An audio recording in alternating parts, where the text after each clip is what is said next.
3 détenus sont fichés S et susceptibles de se radicaliser, admet le haut-commissaire dans un communiqué.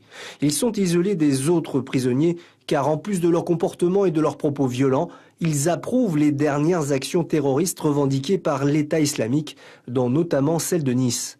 Une attaque qui a fait 86 morts et plus de 400 blessés. Le président de la Ligue des droits de l'homme approuve les mesures d'isolement à l'encontre de tels individus. Ce sont des mesures de prévention qui s'imposent. Et à mon avis, sur un autre plan, compte tenu de la surpopulation de la maison d'arrêt de Noutania, être en isolement, ça ne peut pas non plus être une solution.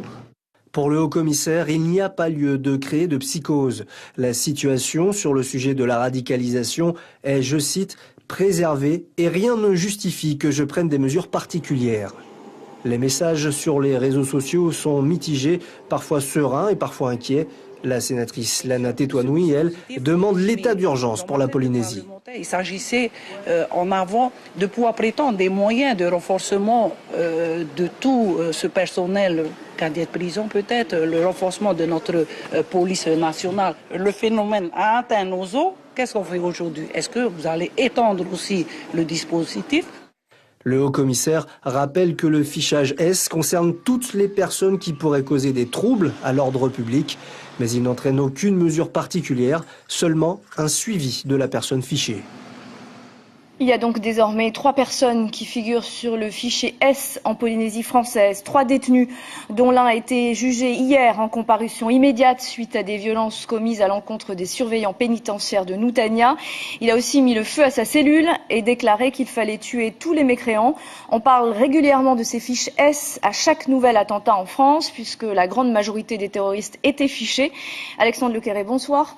Vous nous rappelez ce que signifie ce S et pour quelles raisons sont délivrées ces fiches? S, ça veut dire sûreté de l'État. Les personnes qui sont fichées sont recherchées ou surveillées car elles peuvent poser un problème de sécurité publique. En général, ce sont les agents de la Direction générale de la sûreté intérieure, la DGSI, qui rédigent ces fiches. Et là, en l'occurrence, c'était suite à un signalement de l'administration pénitentiaire. En 2015, après les attaques du 13 novembre à Paris, le chiffre de 20 000 personnes fichées a été avancé. On ne sait pas si ça a évolué depuis. En tout cas, sur ces fichiers, eh bien, ce sont des fichiers de suspects. Ce ne sont pas des condamnations judiciaires. Ce qui n'est pas vraiment rassurant alors que la Polynésie découvre ces fichiers S sur son sol, c'est qu'ils peuvent très bien sortir de ce fichier s'ils ne font plus parler d'eux. Effectivement, au bout de quelques mois, quelques années, si vous n'avez rien à vous reprocher, bien tout simplement, vous pouvez sortir de ce fichier. Dans le cas des détenus de Noutania, le haut-commissaire a dit qu'ils seraient bien surveillés par les surveillants pénitentiaires. Et ensuite, à leur sortie de prison, quand ils auront terminé leur peine, ils seront évidemment sous l'œil de la police sur le territoire. Car encore une fois, c'est un fichier de suspect, pas de condamné. Donc quand la peine est terminée, eh bien, on peut sortir de prison sans problème. Alexandre Lequeré, merci pour ces précisions. On reviendra évidemment sur ce dossier.